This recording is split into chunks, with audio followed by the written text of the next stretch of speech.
భూములు తీసుకుంటే అవసరం లేదు, నీ ఉండోలతో తీసుకో, మళ్ళీ మా పిల్లలు మా మనమాండ్లు ఈ కొండేడు ఉంటేనే మేము మాది బతుకుదెరువు, మళ్ళీ నువ్వు మా మీదకెళ్ళి కన్ను తీసేయి, మళ్ళీ రేవంత్ రెడ్డి సార్ గారు మేము వేస్తేనే నీవు గెలిచినావు, మళ్ళీ గీంత భూమి మాకు ఆధారం చెయ్యి, నీవు మా మీద కచ్చ పెట్టుకున్నాకు, మా భూములు మేము ఇవ్వము, మాకు ఉండదగ్గిది కోనరేడు, మా మీదకెళ్ళి కచ్చ తీసేసి నీ ఉండోలతో తీసుకో, రేవంత్ రెడ్డి నీకు కాళ్ళు ముక్కుతాము.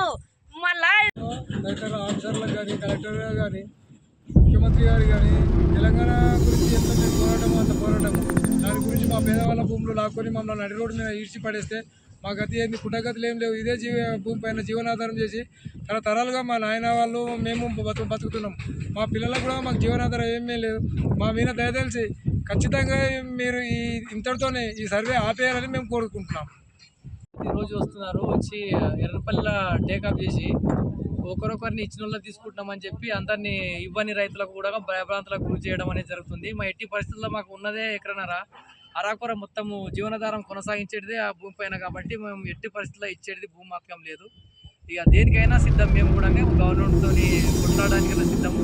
వాటిని కేసులు పెడతారా, ఏం చేస్తారా, అలా ఎంట్రీ న్యాయం తెచ్చుకుంటా మీనే దాగి చేస్తాము. మా పొలాలు చూస్తుంటే ఎట్లా ఉన్నది, బీడు భూములా మంచి బీడు భూములను తీసుకుంటామన్నోళ్ళు, పనికిరాని భూములను తీసుకుంటామన్నోళ్ళు ఆర్డీఓ కానీ, తర్వాత కాడా ఆఫీసర్ కానీ, కలెక్టర్ చెప్తే కూడా మొత్తం ముగ్గురు చెప్పేది ఒకటే. మరి బీడు భూములు ఈయనల్లో తీసుకుంటామన్నోళ్ళు ప్రతి ఒక్కరికి ఎందుకు ఎసరు పెడతారు? మా భూముల దగ్గరకు వచ్చి ఆల్రెడీ సర్వే వాళ్ళు డిస్టిక్ నుండి అక్కడిక్కడ 3 డిస్టిక్ల సర్వేలు కూడా రావడం అనేది జరిగింది. ఎట్టి పరిస్థితుల్లో ల్యాండ్ ఇవ్వడానికి మేమైతే సిద్ధంగా లేము.